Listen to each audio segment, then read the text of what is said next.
দিন বাংলাদেশের ক্রিকেটে। আজকের ম্যাচের 11 সিলেকশন কেমন করে হয়?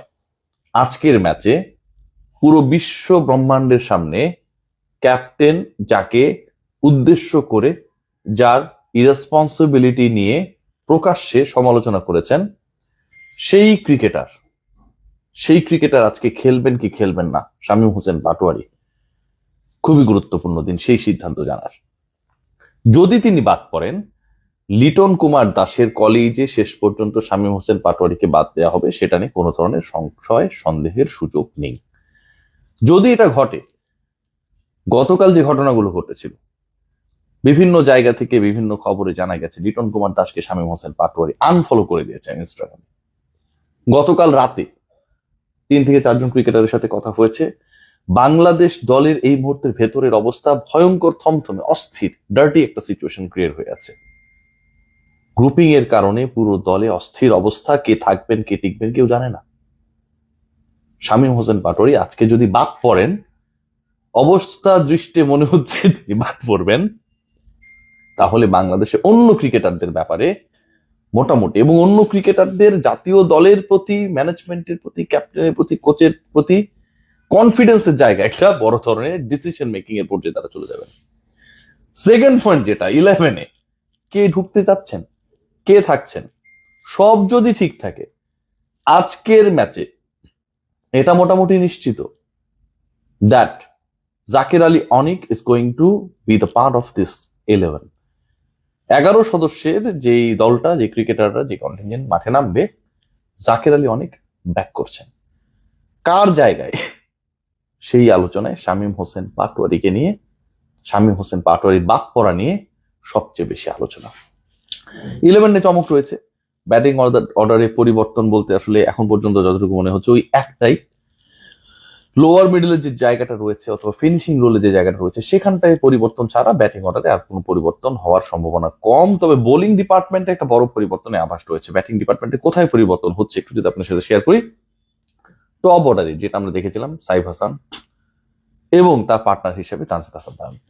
তানজিদ হাসান তামিম খুব বেশি রান করতে পারেননি, 5টা বল টিকতে পেরেছিলেন, 15 রান করেছেন, কিন্তু তার ওই ব্যাটিংটা অন্তত পাওয়ার প্লেতে শুরুর ওভারে বাংলাদেশকে একটা কনফিডেন্স দিয়েছিল।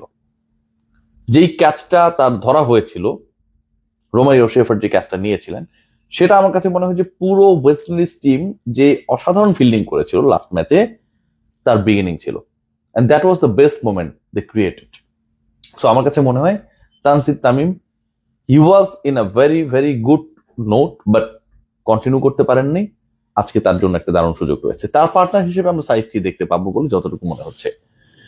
3-4 এর যে জায়গাটা রয়েছে, সেই জায়গায় কাকে আমরা দেখতে পাই, বা সেই জায়গাটা আসলে কার সম্ভাবনা জায়গাটা সবচেয়ে বেশি এগিয়ে, খেয়াল করে দেখবেন যে তাওহিদ হৃদয়কে নিয়ে অনেক সমালোচনা রয়েছে, অনেক আলোচনা রয়েছে, এবং তাওহিদ হৃদয়ের প্লেসটা নিয়ে অনেক ধরনের ডিসকাশন রয়েছে। তাওহিদ হৃদয় গত ম্যাচেও ফেল করেছেন, রেসপন্সিবিলিটি নিভাতে পারেন নাই। ষষ্ঠ ব্যাটার হিসেবে তিনি যখন আউট হয়ে গেছেন, তার পরবর্তী সময় বাংলাদেশ ফাইট ব্যাক করেছে, এবং তার পরবর্তী সময় বাংলাদেশ যখন তাওহিদ হৃদয় আউট হয়ে যাওয়ার পরে ফাইট ব্যাক করে, তখন পুরো ব্যাটেনটা, রিলে রেসের ব্যাটেনটা আসলে ক্যারি করেছে বাংলাদেশের বোলিং ডিপার্টমেন্টে যারা ছিলেন তারা। সো তাওহিদ হৃদয় আজকের ম্যাচে থাকবেন কি থাকবেন না বড় প্রশ্ন। Salauddin and his company, they want Towhid Hridoy in 11, but overall সবকিছু মিলিয়ে মনে হচ্ছে তাওহিদ হৃদয়কে যদি জাকির আলী অনেককে জায়গা দিতে হয়, এবং যদি সেই জায়গাটা দিতে গিয়ে শামীম হোসেন পাটোয়ারিকে ড্রপ করতে হয়, সমালোচনা হতে পারে। আগের দিন ক্যাপ্টেন তো ব্ল্যান্ডার করেছেন, ক্যাপ্টেন সবার সামনে বলতে পারেন না, কোনোভাবেই পারেন না, যেহেতু এই ঘটনাটা তিনি ঘটিয়েছেন। শামীম হোসেন পাটোয়ারি যদি আজকে বাদ পড়া নিয়ে আরো বড় ধরনের ঘটনা ঘটে, সেটাকে এড়ানোর জন্য জাকির আলী অনেককে খেলাবেন, বাদ দিবেন তাওহিদ হৃদয়কে, এরকম একটা অপশনও আসতে পারে। 6 জন ব্যাটসম্যান সেক্ষেত্রে যদি হয়, নাম্বার 4-এ আমরা হয়তো জাকির আলী অনেককে দেখবো, যেটা আনবিলিভেবল আমার কাছে মনে হয়। নাম্বার 5-এ শামীম হোসেন পাটোয়ারি, নাম্বার 6-এ নূর চৌহান। পুরো অর্ডার নিয়ে আমার যথেষ্ট অস্বস্তি রয়েছে। মানে 4 থেকে 6 পর্যন্ত সবাই স্লগার, এমনটা আসলে কোনোভাবে এক্সপেক্টেড না। পরের যে স্পটগুলো রয়েছে, পরের 5টা স্পটে অন্তত 2টা চেঞ্জ আসতে পারে, সম্ভাবনা খুব হাই। মুস্তাফিজকে বাদ দেওয়ার সুযোগ নেই, 4 ওভারে 24 রান। নাসুম আহমেদ অসাধারণ ব্যাট করেছেন, বাদ দেওয়ার সুযোগ নেই। 4 ওভারে 15 রান, স্পট থাকে 3টা। তাসকিন আহমেদ, বাংলাদেশ তার বোলিং ইনিংসে তাসকিনের দ্বিতীয় স্পেলেই আলটিমেটলি কনফিডেন্সটা পেয়েছিল।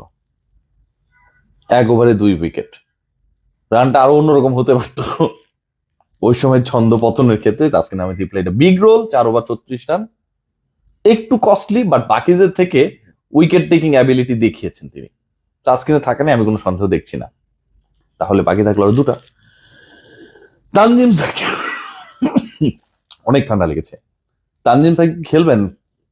আগের ম্যাচে তো বাংলাদেশকে জেতানোর পথেই তানজিম সাকিব নিয়ে গিয়েছিলেন, অলমোস্ট জিতেই দিয়েছিলেন। প্রেস মিটে এসে বলেছেন যে আসলে টিকে থাকতে পারলে বাংলাদেশ জিতেই মাঠ ছাড়তেন। তানজিম সাকিব 30+ যে ইনিংসটা খেলেছেন অসাধারণ, বাট তিনি বল হাতে লাস্ট ওভারটা যেভাবে করেছেন, বল হাতে যেভাবে ফেইল করেছেন, বল হাতে অলমোস্ট 50 রানস দিয়েছেন। Bowler Tanzim Sakib, pacer Tanzim Sakib. কেউ যদি বলার চেষ্টা করে তানজিম সাকিবের কস্টলি বোলিংটা যদি না হতো তাহলে বাংলাদেশ জিতেই যেত, বলতে পারে। সেই তানজিম সাকিবকে বাংলাদেশ দল আজকে ক্যারি করবে কি করবে না, নাকি তার পরিবর্তে আমরা শরীফুলকে দেখবো? Very much important discussion. এবং এই জায়গাটায় টিম ম্যানেজমেন্ট কিন্তু এই মুহূর্তে আটকায় আছে, সাকিব ও শরীফুল। আমার কাছে মনে হয় ভেরি ট্রিকি ডিসিশন। একটা চেঞ্জের সুযোগ রয়েছে। রিশাদ হোসেন কি আজকে খেলবেন? Very important question. নাকি শাক মেহেদিকে খেলানো হবে? This is also going to be a very tricky decision. So আমার কাছে মনে হয় it's going to be very tricky for the team management to make the 11 today. সবচেয়ে বড় ব্যাপার যেটা, সেটা শামীম হোসেন পাটোয়ারিকে আপনি ড্রপ করবেন কিনা। যদি করেন, ইটস টোটালি ক্যাপ্টেন্স রেসপন্সিবিলিটি। তার জায়গায় আপনি তাকে খেলাবেন। যদি খেলতে না পারে, যদি পারফর্ম করতে না পারে, তুলোধুনো করে দিবে সাধারণ মানুষ।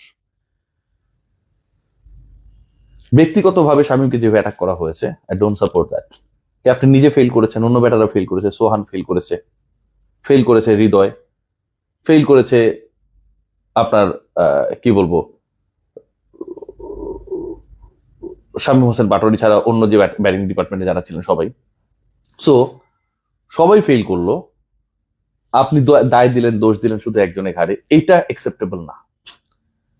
এবং এটা যেহেতু একসেপ্টেবল না, আপনি যদি ওই প্রকাশ্যে বলার পর তার পরের ম্যাচে বাদ দিয়ে দেন, তাহলে আপনি কাকে খেলাতে চান, কার প্রতি আসলে আপনার ভালোবাসার কারণে একজন ক্রিকেটারকে এভাবে পাবলিকলি ধুয়ে দিলেন, সেটা একসেপ্টেবল না। তাহিদ হৃদয়ের বাদ পড়াটা আমি মনে করি লজিক্যাল। তাহিদ হৃদয় বাদ পড়লে মেডেলটা কি হবে সেটা নিয়ে আসলে একটা বড় প্রশ্ন। স্লগিং এ রয়েছে 3 জন, এরা যদি সবাই যদি খেলে সেটাও একটা অদ্ভুত ব্যাপার হবে। জাকের, শামীম এবং সোহান 3 জনই 11-এ রয়েছে, মানে এটা একসেপ্টেবল না, কোনোভাবে একসেপ্টেবল না। 2 জন থাকলে ঠিক আছে। আর বোলিং ডিপার্টমেন্টে যেটা বললাম, যে বাংলাদেশ দল they are in a tricky situation regarding Rishad and Shakib. Rishad batting পারেন, বোলিংটাও ভালো পারেন, ভালো করেছেন উইন্ডিজের এগেনস্টেই। এখন আপনি রিশাদকে আজকে কি ড্রপ করবেন না খেলাবেন? যদি ড্রপ করেন, শাক মাহাদির রিস্ক আপনি নেবেন কিনা? তানজিম সাকিব অসাধারণ ব্যাট করেছে, বাংলাদেশকে জয়ের পথে নিয়ে গিয়েছিল, তাকে যদি ড্রপ করেন, শরীফুলকে খেলাবেন? তার উপর কি সেই আস্থা রয়েছে?